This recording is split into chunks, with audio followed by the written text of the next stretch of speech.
Shalom. First and foremost, I want to give all praises, honor, and glory to Yahweh, Bahasham, Yahweh Shai, Bahasham, Racha Kodesh. Double honors to the elders and the apostles of Great Millstone, and peace and blessings to the elect. And today we're going to go into the book of Job, the 29th chapter. As you see, it says Job's past was glorious. Here he reflects on his past when things were good for him, right? And that's what 29 pretty much is about, right? How he was good. Like, it expounds a bit more on what we read of in the first chapter about how he was perfect and lacking nothing, right? Great in the east, eschewed evil. These are some of the things that he did. It says, moreover, Job continued his parable and said, "Oh, that I were as in months past. So if only I was like how I was before. Things were the way they were before all of this hell. As in the days when God preserved me, when his candle shined upon my head, and when his light walked through darkness." Right? So when he lit up your path, when he guided you. As I was in the days of my youth, when the secret of God was upon my tabernacle. And that word secret goes into counsel.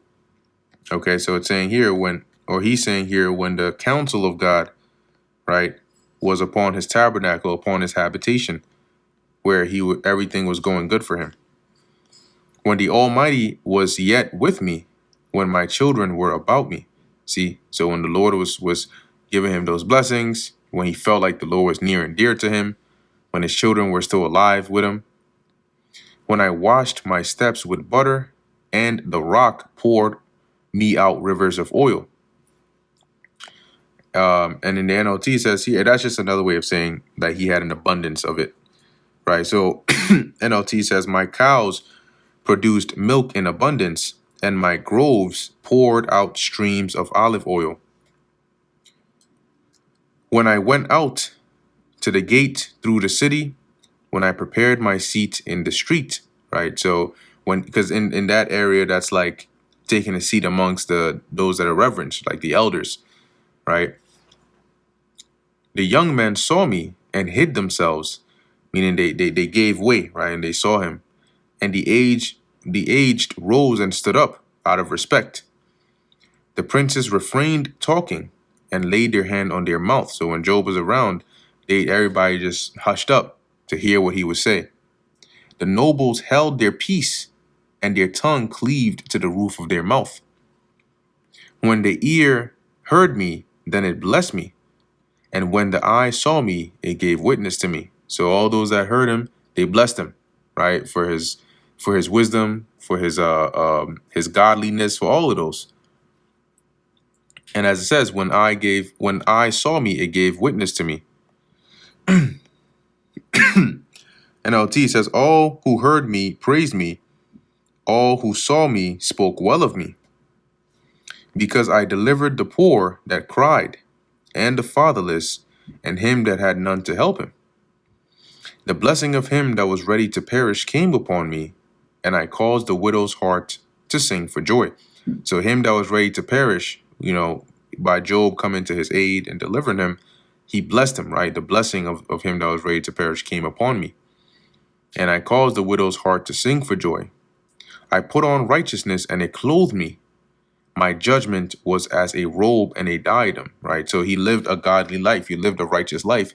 He was so enveloped in righteousness. He likened it onto clothing that he wore, and his judgment or his justice onto like another article of clothing, a robe, and a head wrap or a headpiece. I was eyes to the blind, and feet was I to the lame, which is another way of saying he was,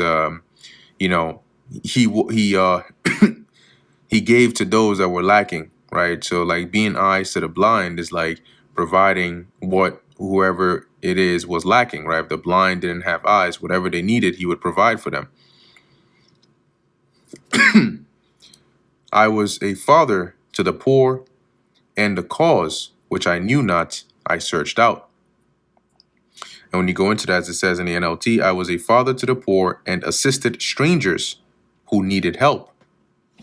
I break the jaws of the wicked and plucked the spoil out of his teeth, which is he put an end to the means by which they the wicked would oppress, right? That's like breaking their jaws if they were animals, because that's what they would use to attack. And then, as it says, plucked the spoil from out of his teeth. So whatever it is that they had taken, he would return, okay, and basically make it right.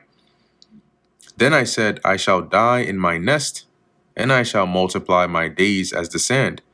So he was living good, right? I thought, NLT, surely I will die surrounded by my family after a long, good life.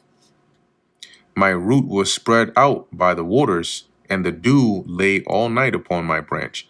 This is he's speaking on his prosperity, but likening himself to like a tree whose roots, right, are constantly nourished by water and the dew falling upon the branches. My glory was fresh in me, and my bowl was renewed in my hand.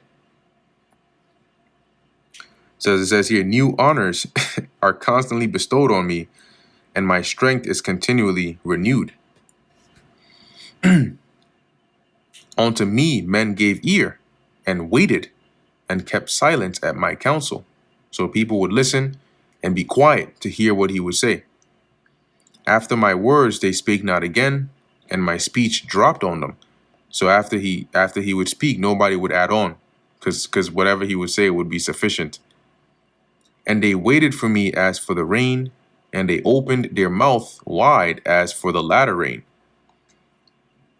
It says here, they longed for me to speak, NLT, as people long for rain. They drank my words like a refreshing spring rain. If I laughed on them, they believed it not. And the light of my countenance they cast not down. In the NIV, it says, when I smiled at them, they scarcely believed it. The light of my face was precious to them. So they held him in very, very, very high regard. I chose out their way and sat chief, right? So he instructed them on what to do. He was like a chief and and dwelt as a king in the army, as one that comforteth the mourners. So this was Job's life before it all went south. Okay. And in the next chapter, he compares that to this as to how it went from this to everybody going against him. And that brings us to the end of the book of Job, the 29th chapter. Lord willing, that was edifying to the elect. In closing, I want to give all praises, honor, and glory to Yahweh, Bahasham, Yahweh Shai, Bahasham, Rakha Kodash. And until next time, Shalom.